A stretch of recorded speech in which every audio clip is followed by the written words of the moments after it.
இந்த கமாலியல் திருமறை கல்லூரி மும்பை அதனுடைய ஒரு விங்கு தான் இந்த ஜிபிசி டிசைபிள்ஸ்.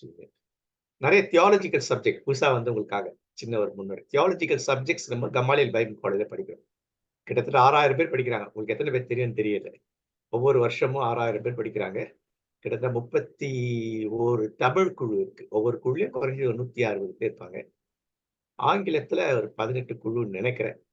இல்லைங்களா? என்ன உங்களுக்கே தெரியலையான்னு கேட்குறீங்க. எனக்கு இந்த மறதி ரொம்ப ஆயிடுச்சு. இல்லைங்களா? அதனால 6000 பேர் ஒவ்வொரு வருஷமும் 2 இயர்ஸ் கோர்ஸ். ஆனா ஒவ்வொரு வருஷத்துல 6000 பேர் படிச்சு நியூ பேட்ச் வந்துட்டே இருக்கு. அது இல்லாம இந்த கமாலியல் பைபிள் காலேஜுடைய நான் தியாலஜிக்கல் சப்ஜெக்ட்ஸ் வந்துட்டு நம்ம வந்து ஜூம் மீட்ல நேரடியாக இருக்கிறோம். இல்லைங்களா? அதுக்கு நீங்க வந்திருக்கிறீங்க. நீங்க மிக்க மகிழ்ச்சி. இந்த நாள்ல நான் உங்களை வரவேற்கிறேன். எபேசியர் 4:15 ரொம்ப அழகாக நம்ம சொல்லிக் கொடுக்கிற ஒரு பகுதி.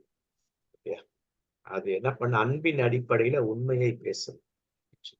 அன்பின் அடிப்படை உண்மையை பேசுங்கள் அப்படின்னு சொல்லிட்டு கிறிஸ்துவை போல் எல்லாவற்றிலும் நாம் வளரணும். எல்லாவற்றும் நம்ம வளரணும். இயேசு கிறிஸ்து வளர்ச்சியை பத்தி போன பாடத்துல பார்த்தோம். புதுசா வந்து அந்த பாடம்லாம் உங்களுக்கு கிடைக்கும், கவலைப்படாதீங்க. வீடியோவா இருக்கும். அது போல வளரணும் அப்படின்னு சொல்லிட்டு பார்க்கணும். கிறிஸ்துவை தான் நாங்கள் அறிவிக்கிறோம். கொலைசீர் 1:28. அப்படி எல்லாவற்றையும் சீர்தூக்கி பாருங்க. நான் சொல்றதெல்லாம் கரெக்ட். நீங்க நிறைய படிச்சீங்க, உங்களுக்கு எல்லாம் தெரியும் அப்படியெல்லாம் இருக்காது.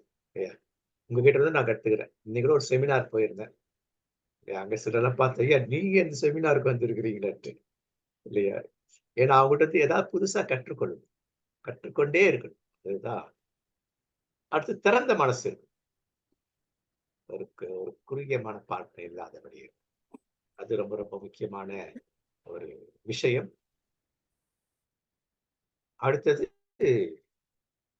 இன்றைய கிறிஸ்தவ கல்வி 6வது பகுதி. இதற்கு 5 பகுதி இருக்கு. 5 வீடியோஸ் உங்களுக்கு குழுவில் நீங்க பேர் கொடுத்து அனுப்பிட்டீங்கன்னா, இல்லை என் குழுக்கோ எதில் அனுப்பிட்டீங்கன்னாக்கா டேவிஸ் ஐயா இருக்காரு. அவர் உங்களுக்கு பேரையும் போன் நம்பரை அனுப்பிச்சிடுவார். 6 பகுதிகள். ஏன்னா இன்னைக்கு கிறிஸ்தவ உலகம் சீர்கெட்டு போயிருக்கு. கிறிஸ்தவ உலகம் அழிவை நோக்கி போயிட்டு இருக்கு. கிறிஸ்தவ உலகத்தின் திருச்சபைகள் நோய் பிடித்த திருச்சபை தான், ஹெல்த்தி சர்ச் அல்ல. கிறிஸ்தவ உலகத்தின் குடும்பங்கள் ஹெல்த்தி ஃபேமிலியா இல்லை, சீர்கெட்டு போயிருக்கு. பிள்ளைகள் அந்த மாதிரி சீர்கெட்டு போயிருக்கு. அப்போ இதுக்கு காரணம் என்ன? 2 விஷயம் தான். நான் ஒரு 30 வருடத்துக்கு முன்பாக, 35 வருடத்துக்கு 40 வருடத்துக்கு முன்பாக பார்த்தோம்னாக்கா இந்த 2 விஷயம் திருச்சபையில். ஒண்ணு வந்துட்டு சீடத்துவம் இருக்கு, சீடர்கள் ஆக்குவது. 2வது வந்து கிறிஸ்தவ கல்வி இருக்கு, கிறிஸ்டியன் எஜுகேஷன் இருக்கு. கிறிஸ்தவ கல்வி என்னன்னு நீங்க பாடங்களை படிக்கும்போது தெரியாது. கிறிஸ்தவ கல்வி அது என்ன பண்ணோம்னாக்கா கடவுளோடு கூட இணைந்து வாழவை, இயேசுவோடு பயணிக்க விரும்பும். நமக்குள் இருக்க தூய ஆவியார் நம்ம நிறைய காரியங்களை வழி நடத்துவார். இல்ல குடும்பங்கள் எப்படி இருக்கணும், இல்ல புதிதா திருமணமான கணவன் மனைவி எப்படி இருக்கணும், அவங்க என்ன ஆலோசனை கொடுக்கணும், குடும்பத்துக்கு என்ன கொடுக்கணும், பிள்ளைகள் என்ன. அப்போ ஒவ்வொருத்தருக்கும் பாடத்திட்டங்கள் இருக்கு. சிறுவருக்கான பாடத்திட்டம் இருக்கு, ஒரு சண்டே ஸ்கூல் இருக்கு. யூத் டீனேஜர்ஸ்க்குன்னு ஒரு பாடத்திட்டம் இருக்கு கல்வியில். அதே போல இளைஞர்களுக்கான பாடத்திட்டம் இருக்கு. அதுல என்ன எடுக்கணும், எது எடுக்கணும், எது முக்கியம்.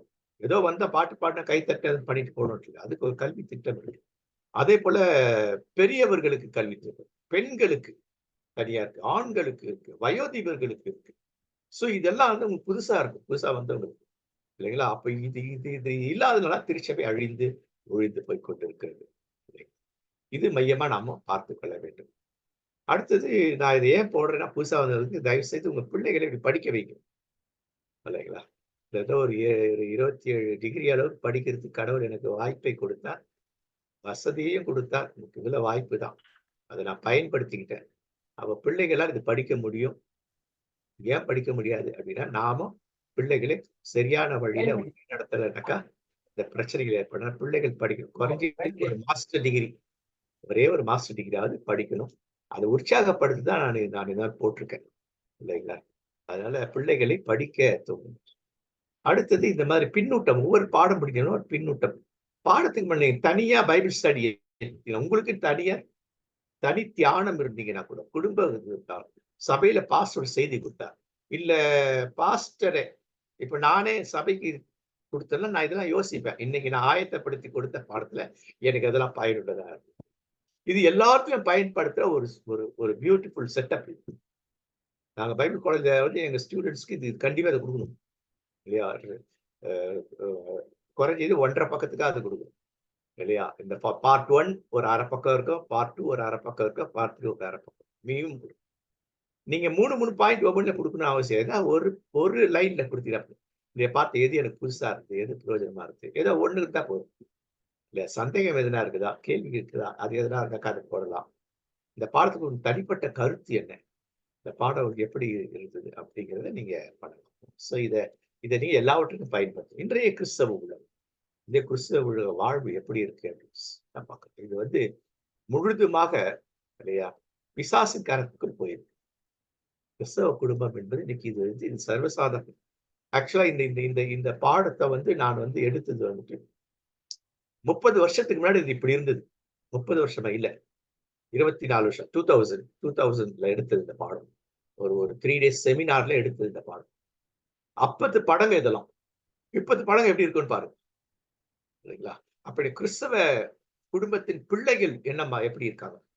சின்ன பிள்ளைங்க எப்படி இருக்காங்க? இளம் வாலிபர் டீனேஜர்ஸ் எப்படி இருக்காங்க? யூத் எப்படி இருக்காங்க? பெரியவங்க எப்படி இருக்காங்க? பெற்றோர் எப்படி இருக்கிறாங்க? வயோதிபர் எப்படி இருக்கிறாங்க? எல்லாம் இன்னைக்கு பிசாசின் பிடியில இன்னைக்கு இருக்கு. அப்ப இன்றைய கிறிஸ்தவ குடும்பம் இதை பார்த்து இயேசு கண்ணீர் விடுகிறார், கதறுகிறார், தூய ஆவியார் துக்கப்படுகிறார். அப்ப இந்த கிறிஸ்தவ குடும்பத்தை சீர்படுத்த வேண்டியது நம்ம எல்லாருடைய கடமையா இருக்கு. அப்ப இந்த இந்த இந்த இந்த கிறிஸ் இந்த கிறிஸ்தவ இதுல வந்து குடும்பத்துல என்ன பண்ணணும்? உதாரணத்துக்கு வார நாட்கள்ல நம்ம என்ன பண்ணணும்? பிள்ளைகள் காலையில எழுந்ததிலிருந்து சாயந்தரம் வரைக்கும்.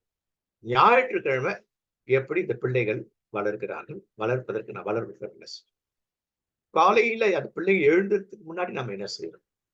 இந்த பிள்ளைகளுக்காக ஒரு நிமிஷம் எதனா செய்யறோமா? இல்லையா? இந்த பிள்ளை எதிர்காலத்திற்காக ஜெபிக்கிறோமா? எழுந்த பிறகு அவங்க என்ன செய்யறோம்? காலைல எழுந்து ஒரு மனப்பாட வசனம். வசனம் மனப்பாடம் பண்ணணும். அந்த வயசுக்கு ஏத்த சின்ன சின்ன வசனங்கள். டிபிஎஸ்லாம் ஒரு 10 வசனம், 20 வசனம், 100 வசனம் எனக்கு பிடிக்கவே பிடிக்காது. அது ஒத்துக்கவே மாட்டேன். ஒரே ஒரு வசனம் இருக்கும். இந்த வசனம் என்ன சொல்லுதுன்னு கருத்த சொல்லணும் அந்த பிள்ளைகள். இந்த வசனத்துல எனக்கு என்ன பிரயோஜனமா இருக்குன்னு எனக்கு நான் எப்படி இருக்கிறேன்?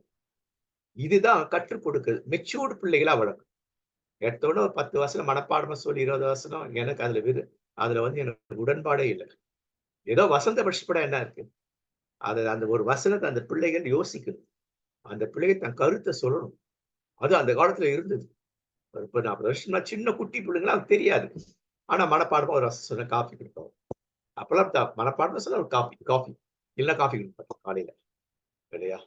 அது வந்து பிள்ளைகள் வயதுக்கு ஏற்ப மாறும். அதன் பிறகு ஸ்கூலுக்கு போகும்போது அவங்களோட நிலை என்ன? இல்லையா? அங்க அவங்க என்ன பண்றாங்க? அடுத்தது அவங்க பிள்ளைங்க வீட்டுக்கு வரும்பொழுது அவங்க நிலைமை என்ன? நாம என்ன பேசுறோம்? உங்க நேரம் செலவு பண்றோமா? இன்னைக்கு இன்றைய வாழ்வு உனக்கு எப்படி இருந்தது? ஸ்கூல்ல எப்படி இருந்தது? எதனா கேட்கிறோம். நேரத்த இன்னைக்கு செலவு பண்ணாதது இன்றைய உலகத்து பிள்ளைகளுடைய சீரழிவுக்கு காரணம். அது கிறிஸ்தவ பிள்ளை இல்ல. எந்த பிள்ளைகளும் நான் ஒரு ஆலோசகர், கவுன்சிலர் நான். சில்ட்ரன் கவுன்சிலிங் தனியா நான் நான் பண்ணியிருக்கேன். டீன் கவுன்சிலிங், யூத் கவுன்சிலிங் பண்ணியிருக்கிறேன். ஃபேமிலி கவுன்சிலிங் பண்ணியிருக்கிறேன். இல்லைங்களா? அது பிஹெச்டிஸ் சைக்காலஜில. இல்லைங்களா? அப்ப ஒவ்வொருத்தர் குறித்தும் நாங்க இருக்கோம். பாடம் இருக்கு. அப்ப அவர் எப்படி அவங்க கூட நேரத்த செலவு செய்யல அப்படின்னாக்கா, நீங்க என்னதான் உங்க பிள்ளைகளுக்கு வாங்கி குடுத்தாலும், அது அட்டர் வேஸ்ட். இன்னைக்கு அந்த பிள்ளை எப்படி? அந்த பிள்ளைகள் வாழ்வு எப்படி? அந்த பிள்ளைங்கள்ட்ட ஷேர் பண்ணும். தயவு செஞ்சு இன்னைக்கு வந்து நான் ஸ்கூலுக்கு போனேன். ஒரு பையன அடிச்சேன். ஒரு பிள்ளைய கடிச்சேன். ஒரு பிள்ளை சாப்பாட கீழ கொட்டிச்சு. என் சாப்பாட ஷேர் பண்ணிக்கிட்டேன். இதெல்லாம் நம்ம பார்த்து அவங்கள சீர்படுத்தணும். அடிக்கக்கூடாது. அடிக்கிறதால பாவம் கஷ்டம். நாளைக்கு போயிட்டு இந்தா அவருக்கு ஒரு ஒரு ஒரு பென் வாங்கி போய் சாரின்னு சொல்லி குடு. இல்ல நண்பரா இரு. நல்லது பசி இருக்குது. உனக்கு ரொம்ப பசிக்க பாதி சாப்பாட ஃப்ரெண்டுக்கு குடுத்துட்டேன். கொட்டிட்டாரு. நான் உனக்கு சாப்பாடு செஞ்சு தரேன். பிள்ளைகளுடைய வாழ்வியலுக்குள்ள நான் போகணும். அது கிறிஸ்தவ வாழ்வு என்கிட்ட சூப்பரா இருக்கும். இயேசு இப்படி செஞ்சார். இயேசு இப்படி செஞ்சார். அப்படி இயேசுவ குறித்து நெறைய சொல்லுது. இயேசு இதையெல்லாம் செய்தார். இதெல்லாம் சொல்லும். காலைல எழுந்ததுக்கு முன்னாடி நம்ம என்ன பண்றோம்? இல்லையா? தூங்க ஆரம்பிக்கிற வரைக்கும் அந்த பிள்ளைகள் தூக்கத்துக்கு போற வரைக்கும் நாம என்ன செய்றோம்?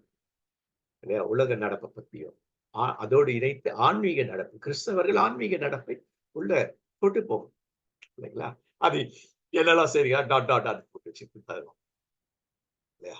அப்ப பெற்றோரின் கடமை இல்லையா? வயோதிப காலத்துல எங்க எங்க நான் ஏற்கனவே போன போன வார்த்தை பகிர்ந்து கொண்டேன். திரும்ப பகிர்றது தப்பில்ல.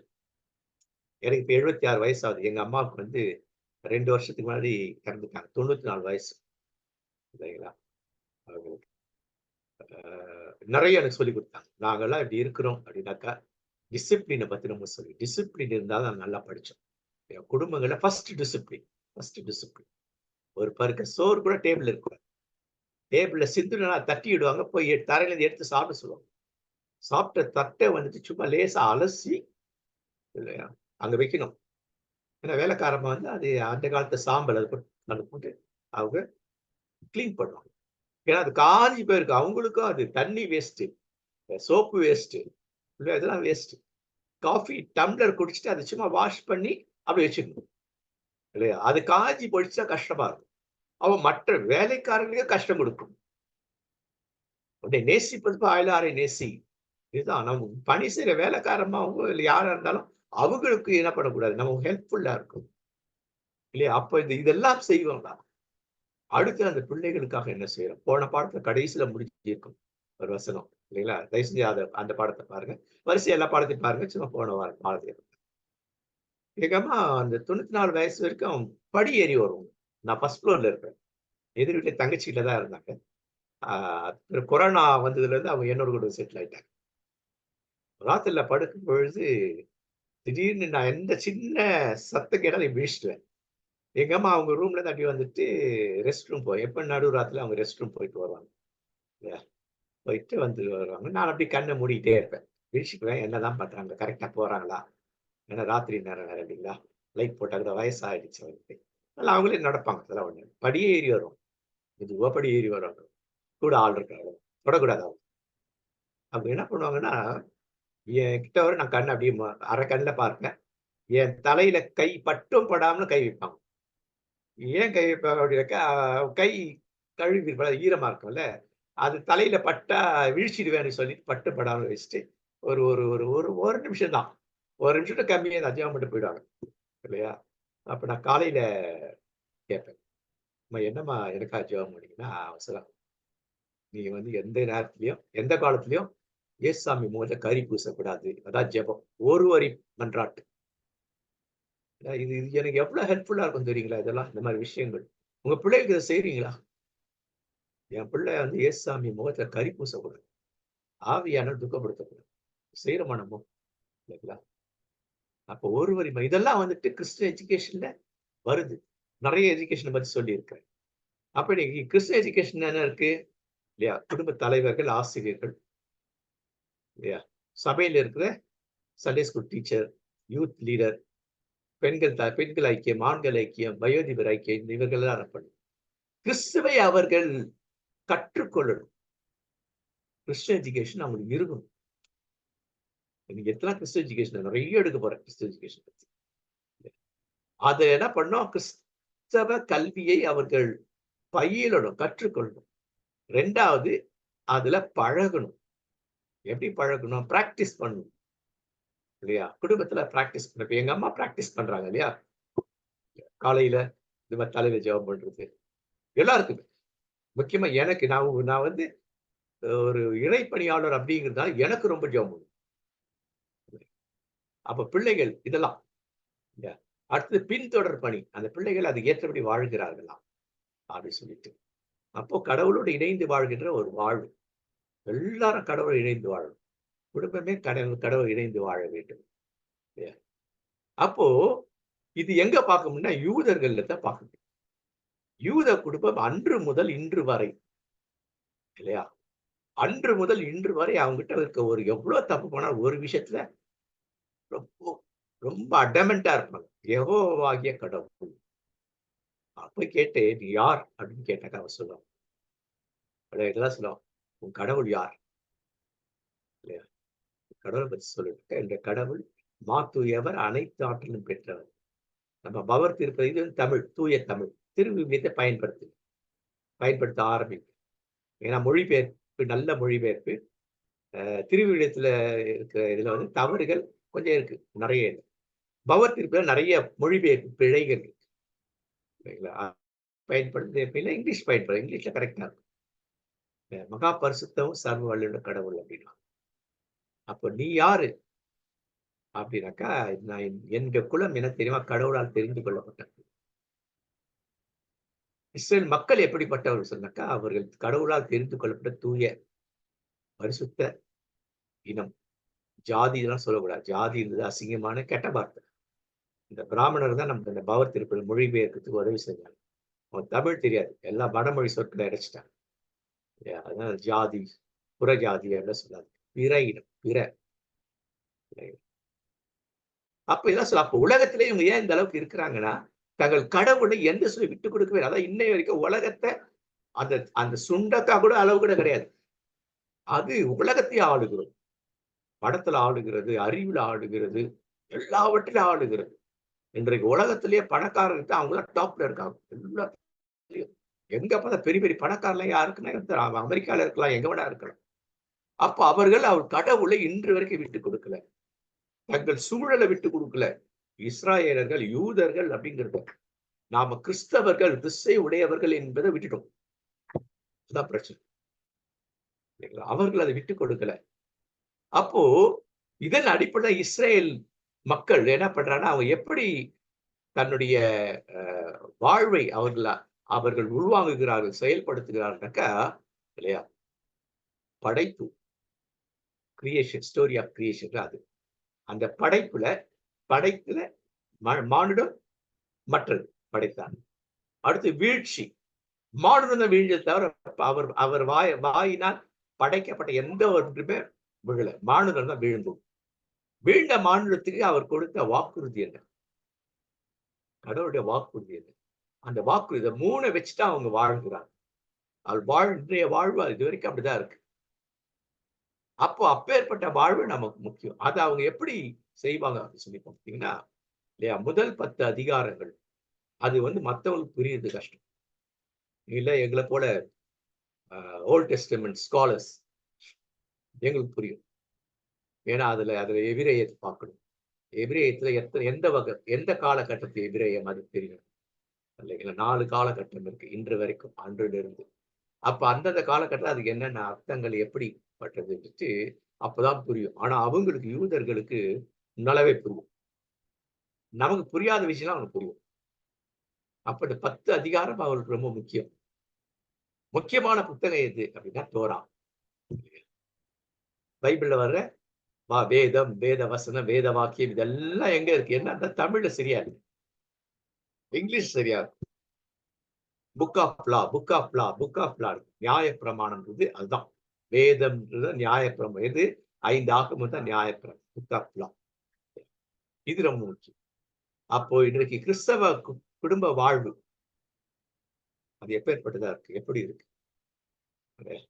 ஏற்கனவே திருமண வாழ்வு, அடுத்தது குடும்ப வாழ்வு.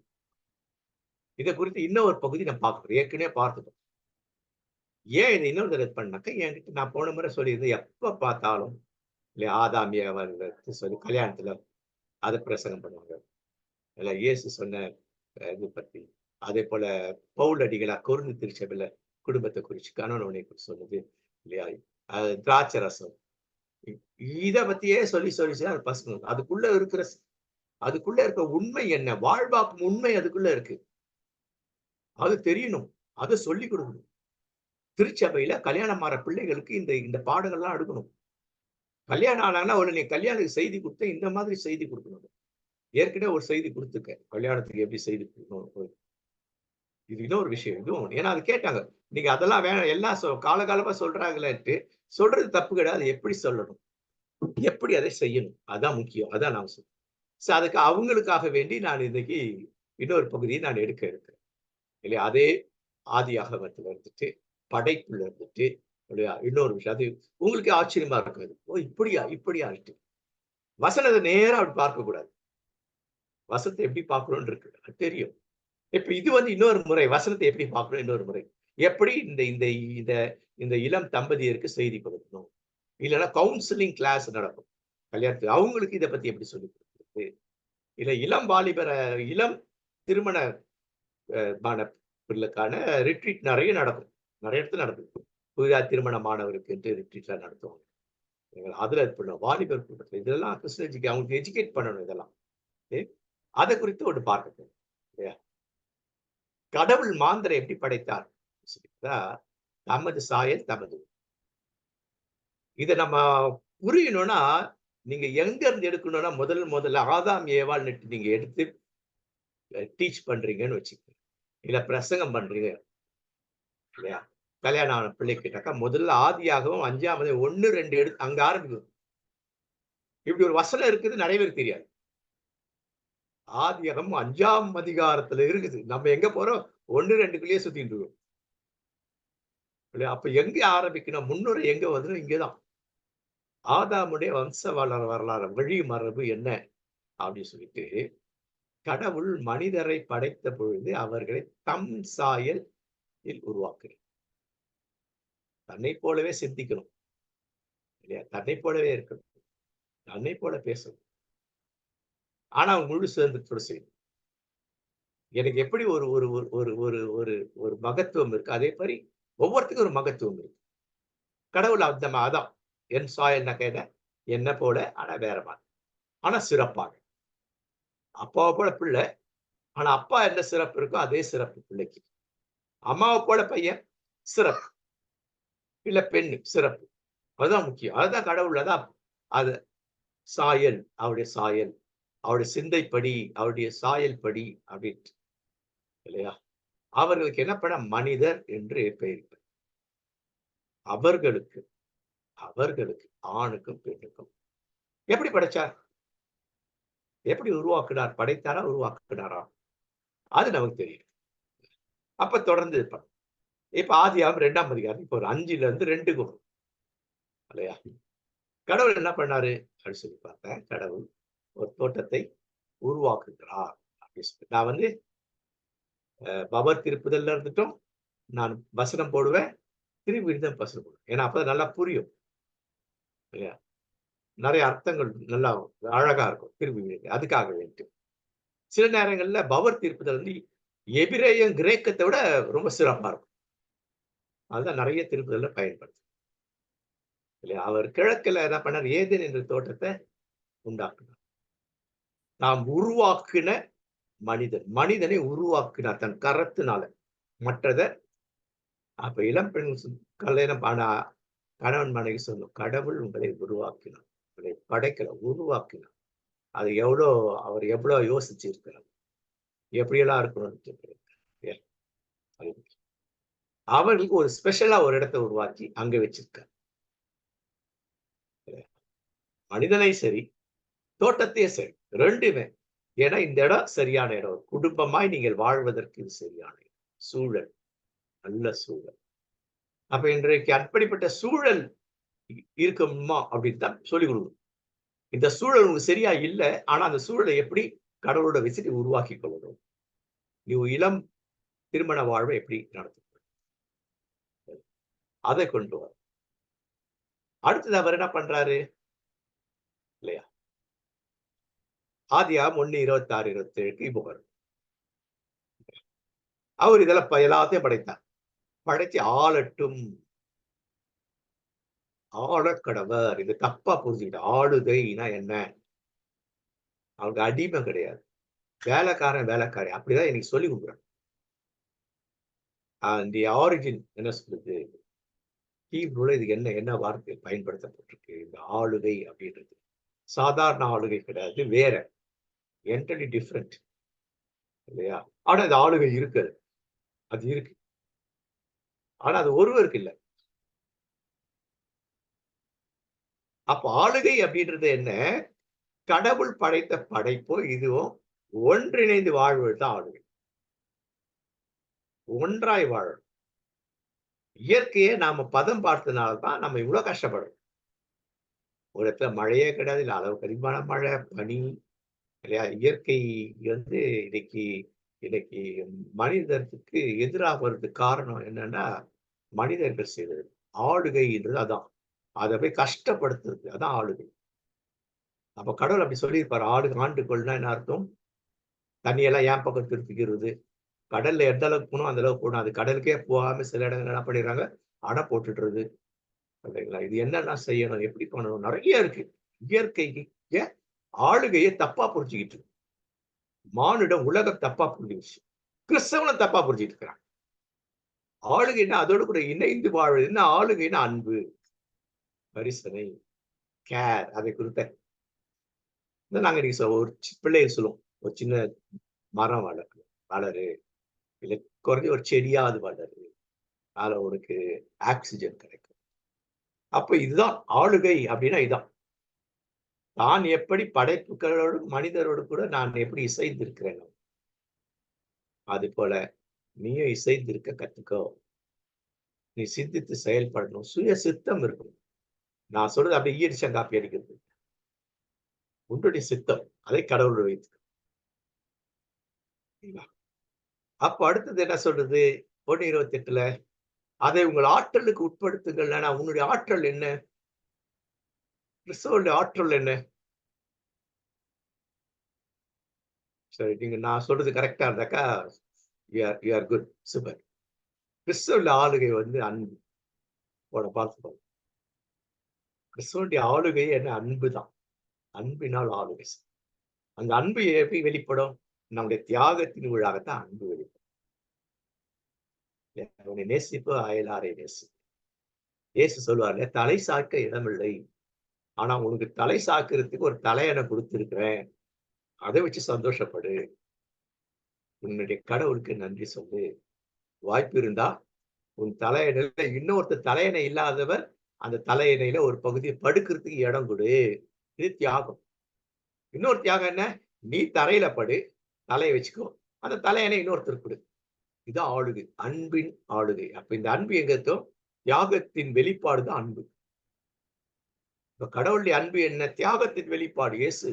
இயேசுவின் அன்புனா என்ன? இதுதான்.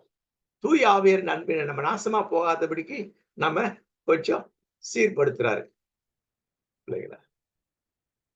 சோ இதுதான் அவருக்கு சொல்லிக் கொடுக்க வேண்டிய வசனங்கள். இல்லையா? அப்போ ஒருவர் இசைந்து வாழணும். அப்படி மனிதரோட மனிதர் இசைந்து வாழலாம் ஆபத்து. மனிதரும் இயற்கையும் இசைந்து வாழனா மனிதருக்கு தான் ஆபத்து, இயற்கைக்கு ஆபத்து. இயற்கை எதுவுமே செய்யல. இயற்கையை தான் நம்ம சீண்டிட்டு இருக்கோம். அடுத்தது 7 ரொம்ப முக்கியமானது.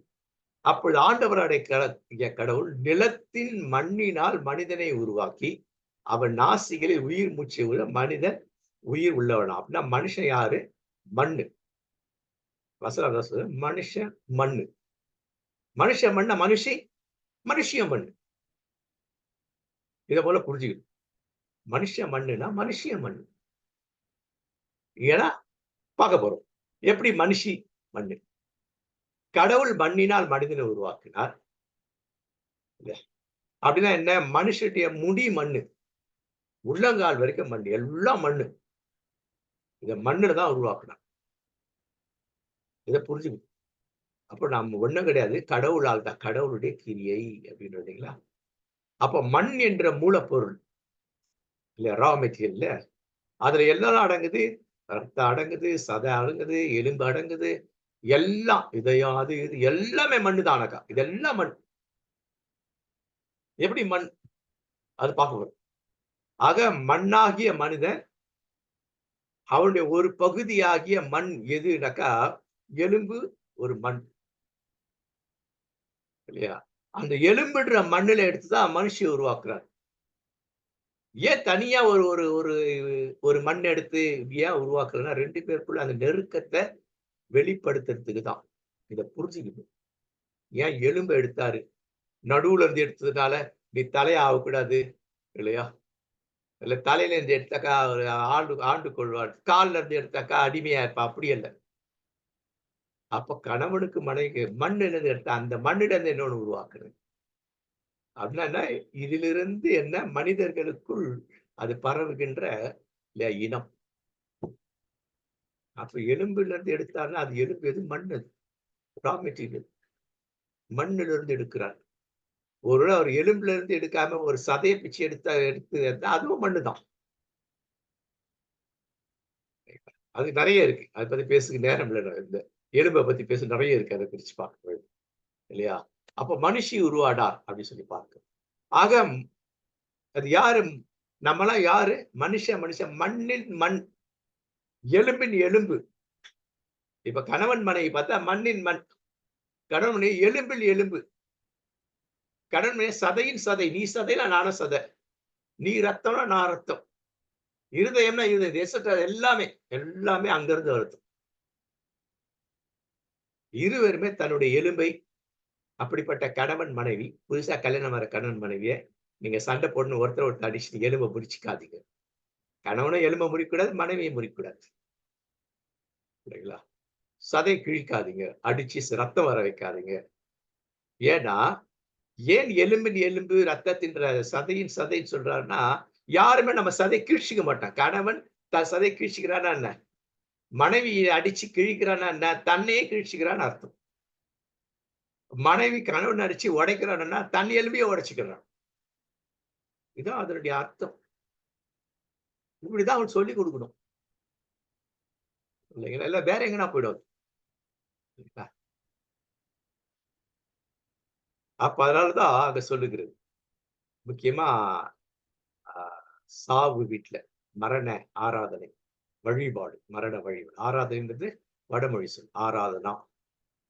ஆராதனான்றது வேற, வழிபாடுன்றது சரியான அர்த்தம். அது என்னெல்லாம் இருக்குன்னு அதெல்லாம் பிறகுதான். அப்ப மனுஷன் மண்ணிலிருந்து எடுக்கப்பட்டது. அப்போ நான் சொன்ன மாதிரி மனுஷி அதுல அடங்குறான். மனுஷனிலிருந்து எடுக்கப்பட்டதுதான். மனுஷன் மண்ணாகிய மனுஷன் அதுல இருக்க எலும்பு. மனுஷனுடைய சதையில இருந்தா, தோல்ல இருந்தா, முடியில இருந்தா மண்ணுதான் ரெண்டும். அதான் ஆண் இருந்தாலும் பெண் இருந்தாலும் இதை சொல்லுவோம். பாஸ்டருங்க சொல்லி போடுவாங்கல்ல, உன்னை மண்ணுக்கு மண்ணாகவும் சாம்பலுக்கு சாம்பலாகவும் புழுதிக்கு புழுதியாகவும். அப்படின்னா பெண்ணுக்காக தானே சொல்றோம். ஏன் எலும்புக்கு எலும்பா தானே சொல்லிக்கணுங்க. எலும்புல தான் எடுக்கப்பட்டாங்க. நீ பூமியிலிருந்து எடுக்கப்பட்டாய் அப்படின்னா என்ன அர்த்தம்? பூமியில இருக்க மண்ணுல இருந்து ஆண் பெண்ணும் மண்ணுதான். மண்ணுல தான் எடுக்கப்பட்டார். தனித்தனி மண் இல்ல. ஏன் ஒண்ணுல இருந்து உருவாக்குறாருனாக்கா ப்ராடக்ட், சப் ப்ராடக்ட் அப்படியே அந்த ரா மெட்டீரியல் நிறைய ப்ராடக்ட்ஸ் வரும்.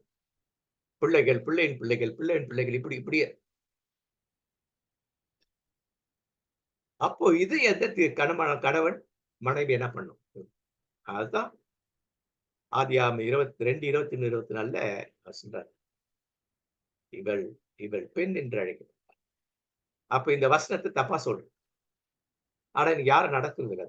கணவன் தன் தாய் தந்தையை விட்டு தன் மனைவியுடன் இசைந்து இருப்பாள். இந்த வசனம் தப்பா இருக்க மாதிரி இருக்குல்ல? அது எப்படி எப்படி அப்ப யாரும் நடக்குறா? அப்படி இல்லையே. வசனத்துக்கு எதிரா இருக்காங்கல்ல. மனைவி தான் அம்மா அப்பா விட்டு இங்க வந்து இது பண்றாங்க. பழைய ஏற்பாட்டுல எல்லாம் அப்படித்தான். மனைவி தான் எல்லாம் விட்டு வருவாங்க. அப்ப இந்த வசனம் என்ன சொல்லுது? அது தெரியணும். வசனத்தை அப்படியே ராவா எடுக்கக்கூடாது. அது என்னதான் சொல்லுது இந்த வசனம்? இல்லைங்களா? அப்ப வசனத்தை இன்னொரு வழியில பார்க்க வேண்டிய முறை வந்துருக்கு. இது நிமித்தம் கணவன் தன்னுடைய தகப்பனையும் தன்னுடைய தாயை விட்டு பிரிந்து மனைவியோட இசைந்திருப்பார். அவர்கள் ஒரே மாம்சமா இருப்பார். இந்த வசனத்துடைய மறுபக்கம், other side of the coin அப்படின்னு சொல்லுவாங்க. இதே வசனத்தை யாருக்கு பொருத்தணும்? இது நிமித்தம் மனைவி தன்னுடைய தகப்பனை தன் தாயை விட்டு பிரிந்து இது என்ன சொல்லுது? இந்த வசனத்துடைய விளைவு என்ன? ஒரே ஒரு வரியில சொல்லுது இல்லையா? முதல் சுற்று யாருக்குன்னா கடவுளை மையப்படுத்தி கணவனும் மனைவி மட்டும்தான் இருக்கணும். அதான் அர்த்தம் இருக்கு. வேற யாரும் இருக்காது. நாத்தனார், இந்த நாருங்க ஏதோ கொஞ்சம் பிடித்துப்பேன். எந்த நாரும் உள்ள வரக்கூடாது. நாருங்க நல்லது, உடலுக்கு நார் சத்து நல்லது. ஆனா அந்த நார் சத்து கெடுதியை உருவாக்கக்கூடாது இல்லையா? நல்ல நார்களா இருக்கணும், குடும்பம் நல்லா வாழ்றது. அதை பத்தி சொல்லுது. அப்போ கணவன் பிரிந்து மனைவியும் அப்படிதான். அப்படின்னா நீங்க 2 பேர் தான். இயேசுவோடு நீங்க 2 பேர். வேற யாருன்னா வந்துட்டா இயேசு வெளில போயிடுவார். வெளில போல நீங்க இயேசு வெளில தரத்துறீங்க. நான் திறத்துறேன். அப்ப நீங்க 2 பேர் தான். இதான் கணவன் மனைவிக்கு நம்ம சொல்லிக் கொடுக்க வேண்டிய பகுதி. திருமணமானது இல்லையா? அப்போ இந்த வசனத்தை என்ன பண்ணும்? கர்த்தருக்கு பயப்படுகிறவன் எவனோ அவன் பாக்கியவான் அப்படின்னு வசனம். அப்ப மனைவி வந்து பயப்பட மாட்டாங்களா? கடவுளுக்கு மனைவி வேட மாட்டாங்களா? நம்ம யோசிச்சிருக்கோமா இந்த மாதிரி? இதெல்லாம் சொல்லிக் குடுக்கணும். இல்லையா? அதான் இது ஆண் ஆதிக்க மனப்பான்மையில எழுதப்பட்ட இது இந்த பவர் தீர்ப்புதல். திருவிவிலியம் பொதுப்படையா இருக்கு. எல்லாரும் இருக்கும். கர்த்தருக்கு பயப்படுகிறவர் எவரோ அவர் பேறு பெற்றோர் அப்படின்னு. அப்ப அந்த வசனம் சொல்லிக் கொடுக்கணும். அவன்னாக்கா அவன் இல்லையா? அப்ப வசனத்தை இப்படிதான் சொல்லிக் கொடுக்கணும். கிறிஸ்டியன் எஜுகேஷன் தான். அப்ப கடவுள் 2 பேரும் ஈக்குவலா தான் படைச்சார். 2 பேரும். ஏன் மனிதரிலிருந்து கொஞ்சம் வித்தியாசப்படுத்தார் அப்படின்னாக்கா, மனைவி பிள்ளை பேருக்கு அவருடைய உடல் வாகுக்கு அது ஒண்ணு மட்டும் வித்தியாசம். மற்றதெல்லாம் ஒண்ணா.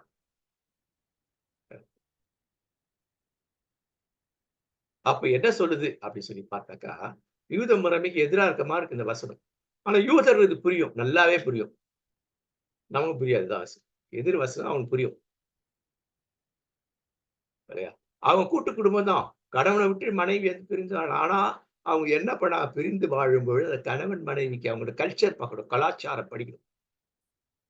இல்லையா? அவங்க தனியா விட்டுடுவாங்க. தனியா அவங்களோட அதுல தனியா அவங்களுக்கு அறை இருக்கும். கணவன் மனைவிக்கான தனி அறை. அதெல்லாம் கலாச்சாரம், யூத கலாச்சாரம். பின்னாடிலாம் கொஞ்சம் படிக்கணும். அதெல்லாம் பார்க்கணும். அப்ப இது கோர்வையா வரும்போது நடுவுல நுழைஞ்ச மாரி இருக்கு இந்த ஒரு வசனம். ஒரு பிரசித்தி பெற்ற ஒரு ஒரு பகுதி கூட அப்பதான் நுழையும். 1 நாளாகமம் 4:9, 10னாக்கா இவர் இவரை பெற்றார், இவர் இவரை பெற்றார், இவர் இவரை பெற்றார், பெற்றார், பெற்றார், பெற்றார்ன்னு இதுக்கு முன்னாடி எல்லாம் வரும். இந்த 4ஆம் அதிகாரம் 9ஆம் வசனம் 10வது 2 வசனம் என்ன பண்ணும்? யாபேச பத்தி பேசிட்டு 11ஆம் வசனம் திருப்பி இவரை பெற்றான், பெற்றார், பெற்றார்ன்ட்டு. இல்லையா? கூட்டத்துல நுழைஞ்ச மாதிரி இருக்கும். இந்த மாதிரி ஒரு 3, 4 இருக்கு பைபிள்ல. பழைய ஏற்பாட்டுல இருக்கு.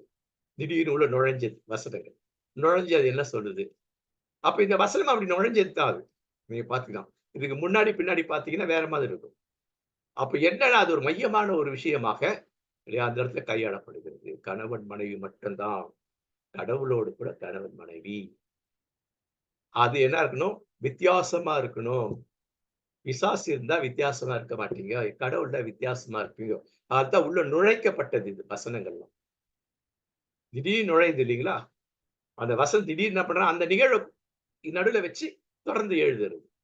யாபேஸ் நிகழ்வும் என்ன பண்ண வித்தியாசமா இருக்கும். மேன்மையா இருக்கும். 3, 4 இருக்கு பைபிள்ல. இல்லையா? அப்ப இதனுடைய நோக்கம் என்ன? கணவரும் மனைவி என்ன பண்ண கணவர், மனைவி ஒரு பொருட்டாக நினைக்கணும். முக்கியமானவர் என் மனைவி எனக்கு ரொம்ப முக்கியமானவர். 2வது மனைவி என்ன பண்ணும்? கணவர் எனக்கு ரொம்ப முக்கியமானவர்.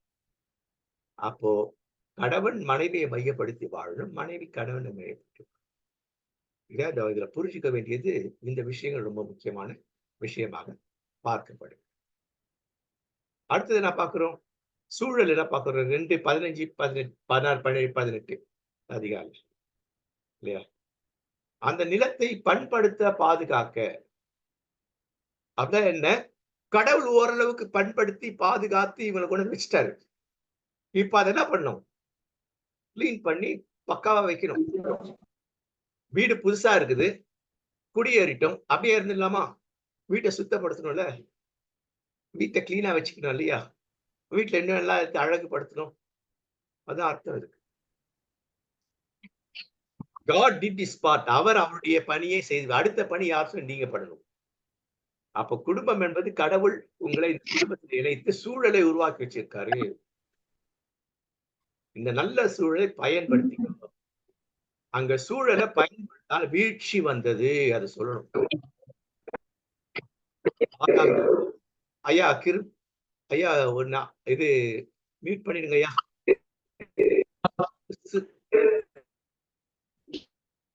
கிருஷ்ணானந்த் ஐயா கொஞ்சம் மியூட் பண்ணிங்க. உங்களுக்கு டிஸ்டர்ப் பண்ணுது. அப்ப அவங்களுக்கு அதான் சொல்லுவோம். வாழ்க்கை உலகம் இப்படி ஆயிடுச்சு. வீழ்ச்சி அடைந்ததுனால இந்த பிரச்சனை. ஆனா கடவுள் கைவிடல. நீங்க அவரை நம்பி வாழுங்கள். திருமணமான கணவனே மனைவி. அவர் என்ன பண்றாரு? இதெல்லாம் செஞ்சுட்டு அவர் என்ன பண்ற அறிவுரை கொடுக்கிறார். இத செய், இதெல்லாம் நல்லது, இதெல்லாம் நல்லது. ஏன் நல்லதுன்னு பேசியிருப்பாரு. தினந்தோறும் பேசுறாங்க அவங்க. அதுவும் நல்ல சூழல், குளிர்ச்சியான வேலையை கொண்டு கடவுள் மனுஷனை வரார். அதான் பியூட்டி. இன்னைக்கு மனுஷன் தேடி கடவுள் மனுஷன் கடவுளை தேடி ஓடும் இடத்துல அப்ப கடவுள் மனிதரை தேடி வருங்க அப்படின்னா ஈக்குவாலிட்டி, ஒன்றா இருக்கிறான். அப்ப அந்த ஒன்றா இருக்கிற கடவுள் நம்ம கண்டு அப்போ எதெல்லாம் சாப்பிடணும், ஏன் சாப்பிடணும், எது சாப்பிடக்கூடாது, ஏன் சாப்பிடக்கூடாது கண்டிப்பா விளக்கி இருப்பார் கடவுள் இல்லையா? இதை சாப்பிட்டதுனால சாவை சாவாய் அப்படின்னாக்கா என்ன அர்த்தம் நிறைய இருக்குது அதுக்குள்ள. அது சாப்பிட்டா கூட என்னென்ன பிரச்சனைகள் வரும், பிரச்சனைகள் எல்லாம் சொல்லியிருப்பார். இங்கேயே சொல்லியிருப்பார் நல்லதெல்லாம் என்ன பண்ணும், ஏன் அதை செய்யணும், ஏன் அதை செய்யணும், இதெல்லாம் சொல்லியிருக்காரு இல்லையா? அப்போ மனிதனுக்கு சொன்னது தொடர்ந்து மனுஷியை உருவாக்கி மனுஷிக்கு அதை சொல்லியிருப்பார். கடவுளும் சொல்லியிருப்பாரு. கடவுள் சொல்றது சரியா மனைவி புரியல, மனைவிக்கு கடவுள் தெரியும் புரியல, புரியுற மாதிரி நம்மால சொல்லிக் கொடுக்கல. நான் சொல்றேன் திரும்பி உட்காரு, இதுதாப்பா இதுதாம்மா இதாம்மா.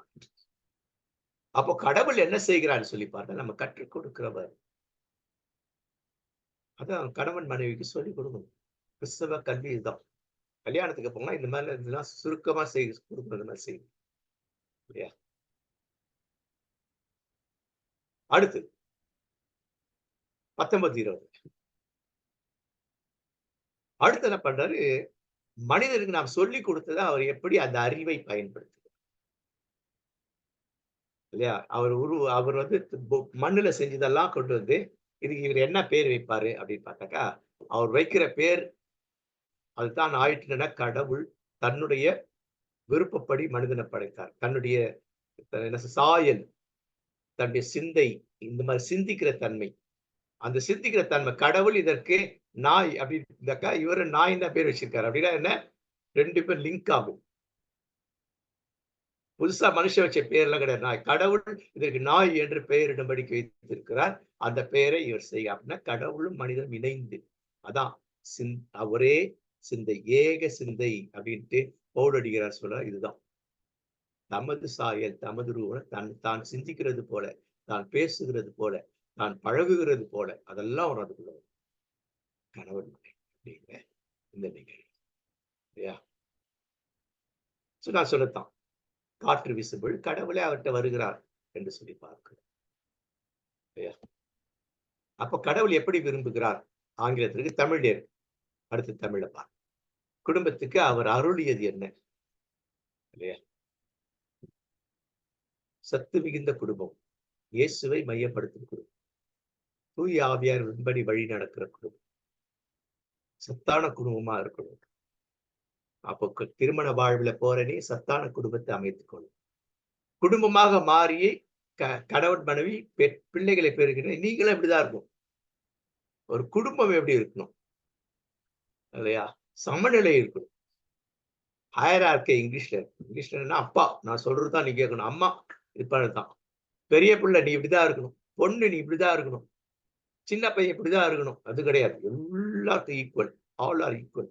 ஏன் கடவுள் மனிதரை தேடி வந்து பார்த்தா குளிர்ச்சியான வெள்ள மனுஷங்கிட்ட பேசுறதுக்காக அவர் இறங்கி வந்து நோ ஹையரார்கிங்க.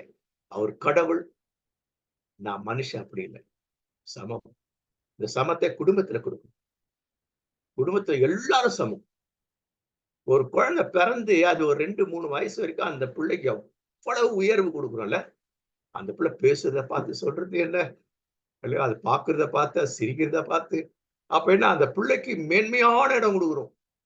அது வந்து 5 வயசுல இருந்து 8 வயசுக்கு வந்தோடனே அதை என்னெல்லாம் சொல்றோம், என் செல்லம்ன்றோம், அதுன்ற வயசுல அப்புறம் என்ன பண்றோம், நாயே பேயேங்கிறோம், எரும மாடுங்கிறோம். இந்த டீனேஜ் போய் சொல்ற நான் எரும மாடுனா நீயே எரும மாடுதான், நீ தான் என்ன பெத்தேனும். புரியுதுங்களா? அப்ப அது வந்து எப்பொழுதுமே குறையக்கூடாது. அது அப்படியே இருக்கணும் இல்லையா? பிள்ளைகள் பெற்றோர் எல்லாருக்கும் சம ஈக்குவாலிட்டி, ஈக்குவாலிட்டி, சம அதிகாரம், அந்த பரந்த மனசு இருக்கும். பிள்ளைங்க சொல்றதை கேட்கணும். ஏன்னா முளைச்சி 3 இலை உள்ள நீ என்ன சொல்றது அப்படின்னா கேட்கக்கூடாது. நம்மோட சிறப்பான இந்த காலத்து பிள்ளைகள் என்ன, அவங்களுக்கு வந்து ஸ்பீடு இருக்கும், அந்த பிள்ளைக்கு வேகம் இருக்கும்.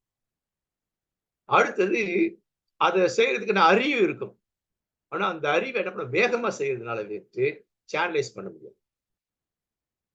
நமக்கு அனுபவம் இருக்கும், நமக்கு அறிவு இருக்கு. இப்ப எங்க அப்பாவுக்கு இருக்கிற அறிவை விட என் அறிவு அதிகம், என் அறிவை விட என் பிள்ளை வேற பிள்ளை அப்படிதான் இருக்கும். ஆனா ஒவ்வொருத்தருக்கும் அந்த அனுபவம் இருக்குல்ல, இந்த அனுபவம் அவருக்கு இந்த காலத்து பிள்ளையுடைய அறிவையும் அது வேகத்தையும் என்ன பண்ணும், சேனலைஸ் பண்ணும். ஆனால் அந்த பிள்ளைகளோடு கூட இருக்க வேண்டும். அப்ப குடும்பம் என்பது என்ன பண்ணும், அவர்கள் உணரணும். பிள்ளைகள் உணரணும், பெற்றோர் உணரணும், தாத்தா பாட்டி உணரணும். அந்த உணர்வு இருக்கணும்.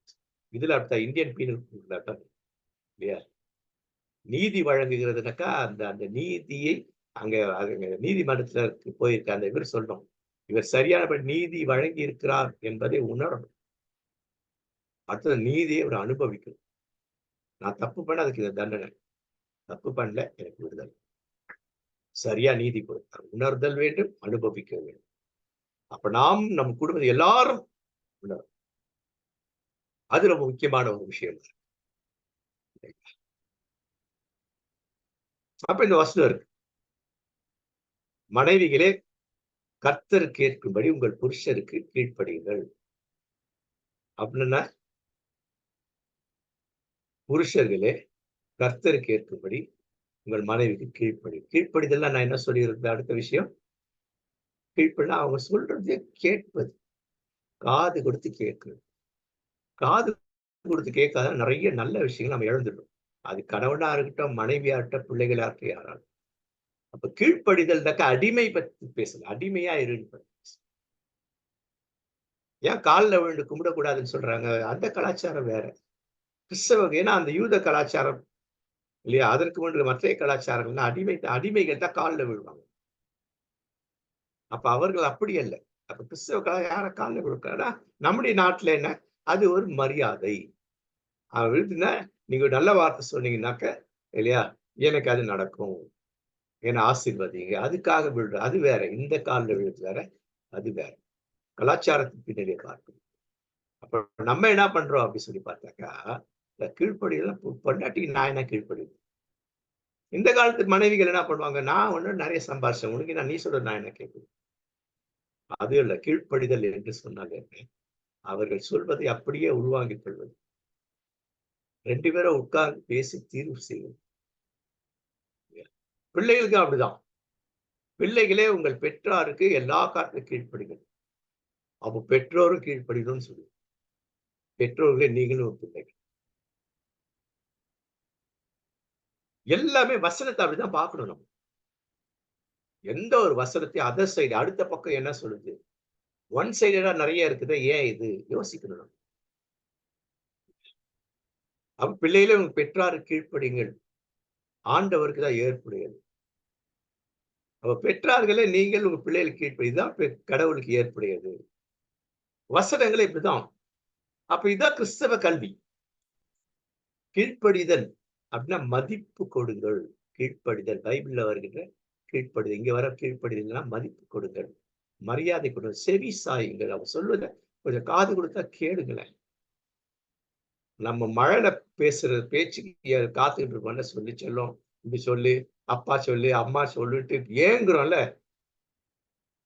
அப்படின்னா என்ன, செவி கொடுக்குறோம்ல. இது செய்யணும், எல்லாரும் செய்யணும், எல்லாரும் செய்யணும். அப்போ ஏன் செய்யணும், ஈகோ. ஈகோனா எட்ஜிங் காட் அவுட், கடவுளை எட்டி வெளில விரட்டுறோம், அதான் ஈகோ. எங்க அப்பா சொன்னது அது. ஈகோன்றது நான், ஐ ஐ ஆம் அப்படிங்கிறது தான் டிக்ஷனரியில.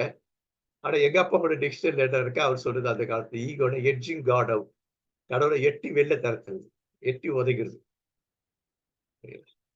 அப்ப இவளை கை கொள்ளணும், இவைகளை நாம் கருத்தில் கொள்ளணும். சின்னவங்க பெருப்பா கடவுளுடைய குடும்பங்க. கடவுள் ஈக்குவலா தான் ஆண் பெண்ணை படைத்தார். ஈக்குவலா இருக்கு, ஈக்குவல் ஷேர், எல்லாருக்கும் ஈக்குவல். தாத்தா பாட்டிக்கு ஈக்குவல், எல்லாரும் குடும்பத்துல ஈக்குவல் ஈக்குவல் ஈக்குவல் ஈக்குவல். அதுக்காக குழந்தை 2 கரண்டி சாப்பிடனாக்கா ஒரு தட்டு ஃபுல்லா போட்டு சாப்பிடணும் அப்படி சொல்ல வரல. பையன் நல்லா தட்டு ஃபுல்லா சாப்பிட்டாங்க, குழந்தைக்கு 2 ஸ்பூன் தான், உனக்கு 2 அப்படி அது சொல்ல வரல. அப்படி அல்ல. அவர்கள் திருப்தி அடையும்படிக்கான ஈக்குவாலிட்டி. அவர் திருப்தி அடையும் உணர வேண்டும், அனுபவிக்க வேண்டும். சரிதான் சரிதான் என்று. இதான் பெற்றோர்களே நீங்கள் உங்க பிள்ளைகள். அப்ப பிள்ளைகள் கடவுள் மனமோந்து கொடுத்த ஒரு கிஃப்ட். அப்ப இது கிவ் அண்ட் டேக் தான். நம் பிள்ளைகளுக்கு அதை செய்யும்போது பிள்ளைகள் நமக்கு செய்வார்கள். நாம் காது கொடுத்து கேட்டா அவனும் காது கொடுத்து கேட்பான். நான் மரியாதை கொடுத்தா அவன் மரியாதை கொடுப்பான். Give and take. அப்போ அவர்களும் நீ வாழ்வார்கள், நானும் வாழணும். இதுவும் அந்த வசனத்துக்குள்ளும். நீ நீடூழி வாழணும்னாக்கா பிள்ளைகள் சொல்றத கேளு. ஏன்னா வயசான காலத்துல நீ நீடூழி வாழ முழு வாழ்வு இதுல முடிச்சுக்கலாம். இந்த இந்த இந்த இந்த செக்மெண்ட் வருது. இந்த இந்த 2. அப்ப தந்தையரே உங்கள் பிள்ளைகளுக்கு எரிச்சல் மூட்டாதீர்கள். இந்த டீனேஜ் பசங்கலாம் ரொம்ப எரியிறாங்க. ஏன்னா அவன போட்டு நம்ம பண்ற பாடு. ஏன்னா நம்ம பிரச்சனை நமக்கு. அதே நம்ம தீர்க்க முடியல. பையன் உள்ள நுழைஞ்ச உடனே அது ஒரு இது. பிள்ளைங்களும் அப்படிதான். கணவன் மனைவி ஏதோ பிரச்சனை வரும். மனைவி கணவனை எதிர்க்க முடியாது. அது என்ன பண்ண அந்த கோவத்தை காட்டும். அந்த குழந்தை உட்கார்ந்து விளையாடிட்டு இருக்கும். தொம்முன்னு முதுகுல ஒரு 4 அடி அடிச்சுடும். அந்த பேபான்னு முழிக்கும் அந்த குழந்தை. ஏன் அடிச்சாங்க? எதுக்கு அடிச்சாங்க? புரியுதுங்களா? நல்லா ஞாபகம் வச்சுக்க. பிள்ளைகளோட நேரத்தை குழந்தைகளா இருக்கட்டும், வெயிலா இருக்கட்டும், வாலிபரா இருக்கட்டும். எங்க அம்மா காத்துட்டு இருப்பாங்க. நான் ராத்திரி லேட் ஆயிட்டா கூட காத்துட்டு நான் அங்க தங்கச்சிக்கு ஃபோன் பண்ணேன். வர லேட் ஆகும். அம்மாவ படுக்க சொல்லிட்டு. அப்ப காலையில என்ன பண்ணணும், சீக்கிரம் போய் உட்கார்ந்து ஒரு 1 மணி நேரம் ஊழியத்துக்கு 1 மணி நேரம் முன்னாடி காலைல போயிடுவேன். காலைல போயிட்டு உட்கார்ந்து பேசுவேன். இந்த மாதிரி ஆச்சு, இந்த மாதிரி ஆச்சு, இந்த மாதிரி ஆச்சு. ஏன்னா அவங்க என்கிட்ட பேசுவாங்க. எங்க எல்லார்ட்டயும் என்கிட்ட பேசுவாங்க. ஸ்கூலுக்கு போயிட்டு வருவாங்க இல்லையா? அவங்க 3 கிலோமீட்டர் நடக்கணும். சென்னையில தான் இருந்தோம். ஆனா அவங்க அவங்க ஸ்கூல் இருந்து வேற இந்த பொண்ணு இந்த பக்கம் பஸ் ஸ்டாண்டுக்கு போணும்னா, இந்த பக்கம் ஒரு ஒரு 1 1/2 கிலோமீட்டர். இந்த பக்கம் பிராட்வே போனோம்னா, இங்க 1 1/2 கிலோமீட்டர். இல்ல இந்த பக்கம் மின்ட்க்கு போனா 1 1/2 கிலோமீட்டர். இப்படி அங்க இருந்து என்ன பண்ணேன்னாக்கா, அடுத்த ஒரு ஒரு ஒரு ஒரு 1 1 1/2 கிலோமீட்டர் தான். அதுக்கு அந்த பஸ்ஸுக்கு காத்துட்டு அதுக்கு இவங்க நடந்தே போவாங்க. சாயந்தரம் நடந்தே வருவாங்க. அப்ப வரும்பொழுது அவர்கள் என்ன பண்றாங்க, நேரத்த செலவு செய்றாங்க. எப்படி இருந்தது? ஸ்கூல் எப்படி இருந்தது? என்ன பண்ண? ஏது பண்ண? எல்லா ட்ரெஸ் எல்லாம் ஒழுங்கா வச்சிருக்கியா? ஸ்நாக்ஸ ரெடி பண்ணி குடுக்கணும். அந்த நாட்கள்ல எப்படி அந்த உறவு இருந்தது? அன்பின் உறவு. பெற்றோர் பிள்ளைகளோடு நேரத்தை செலவு செய்தார்கள். இன்னைக்கு நேரத்த செலவு செய்யுங்க. நேரத்தை எதெல்லாம் விரயமாக்குதோ அதெல்லாம் கட் பண்ணுங்க. டிவி பார்க்குறத கட் பண்ணுங்க. பிள்ளைகளோட நேரத்தை செலவு செய்யுங்க. அறிவு புகட்டுங்க. இல்ல கோவம் வந்து பெல்ட் எடுத்து அடிச்சானாக்கா, பெல்ட்ல பக்கிலே இருக்காது. அம்மா தொடப்ப எடுத்து அடிச்சான்னா, தொடப்ப கட்டையில வந்து 1 குச்சி, 2 குச்சி தான் கையில இருக்கும். இல்லையா? அப்படி அடிப்பாங்க. அப்படி செய்யக்கூடாது.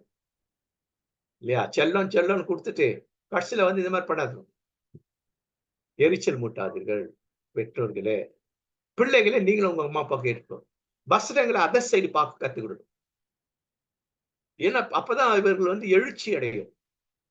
குடும்பம் எழுச்சி அடையும். குடும்பம் புரிந்து கொள்ளும். கடவுளை புரிந்து கொள்ளும். இல்லைங்களா? இதேதான் இந்த வசனங்கள். கடைசியா அதுல முடிக்கிறேன். ஆனா இந்த பகுதி ரொம்ப முக்கியமானது. முக்கியமான பகுதி. வயசானவர்கள். கல்வி இருக்கு. அவங்களோட மகிழ்ச்சி என்ன? பேரப்பிள்ளைங்க தான். பேரப்பிள்ளைங்களும் அடிக்கடி அவங்க இருக்கணும். வேற எங்கனா இருந்தா கூட பேரப்பிள்ளை கொண்டு போய் காட்டணும். அவங்களுக்கு அது பெரிய மகிழ்ச்சி. இல்லையா? பேரப்பிள்ளைகள் மகிழ்ச்சி. உங்க உங்க அம்மா, அப்பாவுக்கு அத செய்யுங்க. பேரப்பிள்ளைகள். சரியா? தாத்தா, தாத்தான்னு வந்தாக்க எனக்கு எப்படி இருக்கும்? இல்லைங்களா?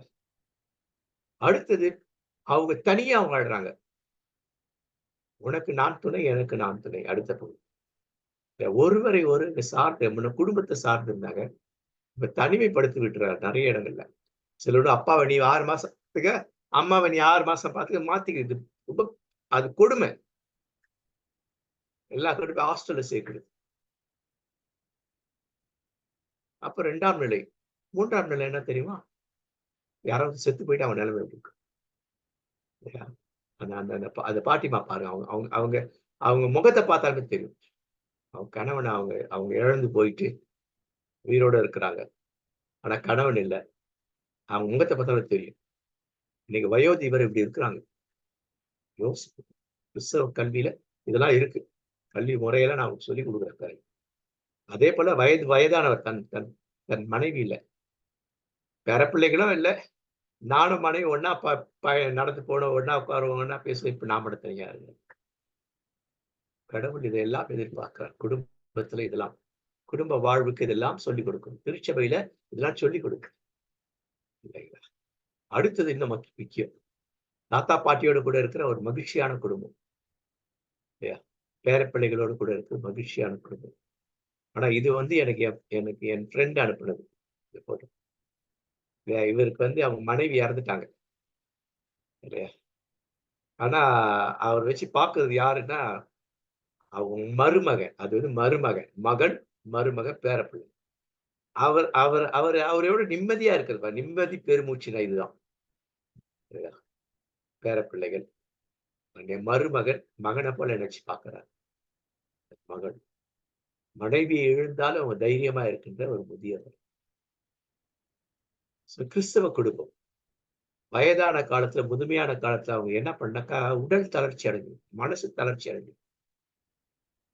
யாருக்கு அந்த தளர்ச்சி குறைவா இருக்கும்? என்ன போல ஆட்களுக்கு தளர்ச்சியா இருக்கும். 75, 76 வயசானா கூட நான் சைக்காலஜி படிச்சதுனால வேண்டி, இருந்தாலும் நானும் மனுஷன். எனக்கும் தனிமை. இல்லையா? என் மனைவி இறந்துட்டாங்க. இல்லையா? என் மகன் தூர இடத்துல இருக்காரு. நான் மட்டும் இருக்கிறேன். எனக்கு என்ன என் மகன் பார்க்கணும். ஆனா மத்தவங்கலாம் இருக்கும். தங்கச்சி பிள்ளைங்க அவங்க இவங்கன்னு அவர எதிர் வீட்லயே ஒரு தங்கை இருக்கிறாங்க. அவங்க அவங்க அவங்க பெரிய பையன், அந்த குழந்தை திருப்பி அவங்க ஜப்பான் போயிட்டாங்க அவங்க. 2வது பையன் கல்யாணம் ஆச்சு. அவங்க பார்த்துட்டு இருக்காங்க. இல்லையா? அப்படின்னா என்ன அர்த்தம்? இந்த அழுத்தத்த இதெல்லாம் அப்ப வயோதிப காலத்துல அவர்களை பாதுகாக்கணும். அவங்கள அவர்கள் மற்றவர்கள தான் முக்கிய பிள்ளைகள சார்ந்திருப்பாங்க. நல்லா ஞாபகம் வச்சுக்கணும். குழந்தை அம்மா, அப்பாவ சார்ந்து இருக்கிற மாதிரி வயோதிப காலத்துல அவர் என்ன பண்ணனா, குழந்தை ஆயிடுவாங்க வயசான காலத்துல. எரிச்சலா தான் இருக்கும் சிலது. ஏன்னா குழந்தை பண்றப்போ எரிச்சல் காட்டுறோமா? குழந்தையே காட்டுமா? குழந்தையா மாறுன நம்ம அம்மா, அப்பா மேல மட்டும் எரிஞ்சு எரிஞ்சு விழுறோம். அவங்க குழந்தை ஆயிடுறாங்க. சைக்காலஜிக்கலி அவங்க குழந்தை ஆயிடுறாங்க. ஏதோ நல்லது சொன்னா கூட அவங்க சிந்திக்கிற திறன் குறைஞ்சிடும். ஏதோ தப்பா சொல்றாங்கன்னு தப்பா யோசிப்பாங்க அவங்க. எங்க அம்மாவோட நாங்கலாம் ரொம்ப அன்பு. எனக்கே ரொம்ப அன்பு. என்னமோ ஒண்ணு நடந்தது. எங்க அம்மா சொல்லுவாங்க, "பேசாம இத போயிட்டு ஹோம்ல போய் சேர்த்து விட்டுடு" அப்படின்னாங்க. எதுக்குன்னா, ஒரு சிக் ஆயிட்டு இருந்தாங்களா, கொஞ்சம் நல்லா சாப்பாடு கொஞ்சம் நெறைய சாப்பிட்டா டேப்லெட் அவங்களுக்கு இதுவா இருக்கும். கொஞ்சம் சாப்பிட்டோம். இல்லம்மா இன்னும் கொஞ்சம் சாப்பிட்டா மாத்திரை. அவங்கள ரொம்ப கஷ்டப்பட்டு இது பண்ண உடனே அவங்க எனக்கு கோவம் வந்தது. என்னமோ ஒரு வார்த்தை பேசினேன். ஒரே ஒரு வார்த்தை. இல்ல என்ன அது வந்து கடினமான வார்த்தைய பேசல. ஆனா அது அவள் கடினமா பட்டு பேசாம என்ன கொண்டு போய் ஹாஸ்டல்ல சேர்த்து விட்டுடு. ஏன்னா புரிஞ்சுக்கிறது கஷ்டம் இந்த வயசுல. வயசானவங்க. நம்ம அம்மா, அப்பா யோசிக்கணும். குழந்தைங்க இப்போ அவங்க குழந்தைங்க. நான் குழந்தையா இருக்கப்ப எங்க அம்மா, அப்பா எவ்வளவு பாடுபட்டுருப்பாங்க. தூங்காம எவ்வளவு நாள் பாடுபட்டோம். நான் சிக்கா இருப்ப எவ்வளவு பாடுபட்டுருப்போம். நம்ம அந்த மாரி பாடுபடுறோமா? நம்ம அம்மா, அப்பாவுக்காக. குழந்தைகளாக விடுகிறவர்கள். இல்லையா? குழந்தைகள் எவ்வளவு தியாகம் செஞ்சிருக்கிறார்கள். எதையெல்லாம் செஞ்சிருக்கிறார்கள். நாம எவ்வளவு நம் பிள்ளைகள் செஞ்சிருக்கிறோம். இப்ப நான் ஆன பிறகு என் பிள்ளை அதெல்லாம் எனக்கு செய்யணும்னு எதிர்பார்க்கல. செய்யலனாக்கா எப்படி இருக்கும்? குழந்தைகள எப்படி புரிஞ்சுக்க முடியாது. அதே மாரி வயசானவங்க புரிஞ்சுக்க முடியாது. கடவுள் இதெல்லாம் பார்க்கிறார். கடவுளுடைய பார்வை இதெல்லாம் இருக்கு. நீ எப்படி இருக்கிற? ஒரு சின்ன விஷயம் மனம் முடிச்சுடுவாங்க. மனமுடிவு எந்த அளவுக்கு இருக்கு? எந்த அளவுக்கு மனம்னா, சூசைட் பண்ணிக்கிற அளவுக்கான ஆனா சூசைட் பண்ணிக்க மாட்டாங்க. வயசானவங்க சூசைட் பண்ணிக்க மாட்டாங்க. ஆனா சூசைட் பண்ணிக்கிறதுக்கான அந்த மனநிலை இருக்கும். சைக்காலஜிய நாங்க பார்ப்போம். எந்த அளவுக்கு செத்து போறது நல்லது அப்படின்னு நிலவும். இல்லையா? பரிதாபத்துக்குரியவர்கள். குடும்ப வாழ்வுல அவர் பணி செய்ய அழைக்கிறோம். நம்ம வாழ்க்கையில மாற்றம் இருக்கும். குழந்தைன்னா குழந்தை இல்ல. இல்ல அது 4 இன்னும் கூட போகும். 80 வயசு, 90 வயசு. ஆனா அவங்களுக்கு நம்ம சொல்றது நான் உன் கூட இருக்கிறேன். ஏசாமி உன் கூட இருக்கிறார். அதான் சொல்லிக்கிறது. ஏசாமிய பாருங்க. நான் இருக்கிறேன் உங்க கூட. ஏசாமி இருக்கிறார். ஏசாமி எப்படி கை தூக்குறார் அப்படி நாங்க இருக்கிறோம். நான் கணவன் மனைவி நான் இருக்கிறேன். இல்லையா? தங்க, தம்பி எல்லாரும் இருக்கும். தான் உங்களுக்கு. இல்லையா? காலங்கள் போயிட்டு இருக்குல்ல. காலங்கள் அப்படியே மாறும். மாறி குழந்தையாக மாறிக்குவார். அப்ப எபிரேயர் தங்கள் பிள்ளைகளை பைபிள் வசனத்தை மையப்படுத்தி தான் அவர்கள் தங்கள் குடும்பத்தை அமைத்துக் கொண்டார்கள். இது அடுத்த முறை பார்ப்போம். கடைசி முடிய போகுது. இத அனுப்பிடுறேன். நீங்க படிங்க. அவ்வளவுதான் முடிஞ்சிருச்சு. அப்ப இதெல்லாம் என்ன? எபிரேய குழந்தைகள் இதெல்லாம் பண்றதுக்கு இல்ல. இப்ப யூத குழந்தைகள யூத பெற்றோர் எப்படி வளர்த்தாங்க? இன்னை வரைக்கும் ஏன் அவங்க உலகத்த தலை சிறந்த ஒரு இனம் எது? அப்படின்னு சொன்னாக்கா யூத குடும்பம் யூத குழந்தைகள் தான். யூத குடும்பம் தான் உலகத்திலேயே நம்பர் 1. கடவுளுக்கு ஏற்றபடி அவர்கள் வளர்க்கிறது. மற்றதெல்லாம் வேற. அவர் பண்ற அநியாயங்கள், அக்கிரமம் அதெல்லாம் வேற. உலகத்துல இவன் தலை சிறந்திருக்கிறதுனா என்ன? அதை நம்ம பார்க்க போறோம். அடுத்த முறை பார்க்கலாம். இன்றைய பாடத்தை குறித்த உங்களுடைய கருத்துக்கள், கேள்விகள் இதெல்லாம் நீங்க பண்ணுங்க. யூடியூப்ல ஏத்துருவாங்க. நாளைக்கோ இல்ல இன்னைக்கு ஐயா கொஞ்சம் பிஸியா இருக்கிறாரு. எப்பவுமே நைட் ஏத்துருவாரு. நானும் என்ன பண்ணேன், இதுல இன்னும் கொஞ்சம் கரெக்ஷன்ஸ் எல்லாம் பண்ணிட்டு, இத அப்படியே பிடிஎஃப் அனுப்பிடுவேன். உங்கள் பெயர்கள், நீங்க புதுசா இருந்தா உங்க பெயர்கள, ஃபோன் நம்பர எனக்கு அனுப்புங்க. அந்த குழுவுல நாங்க இணைச்சிட்டோம்னா, குழுவுல நெறைய இருக்கும். பார்ப்போம்.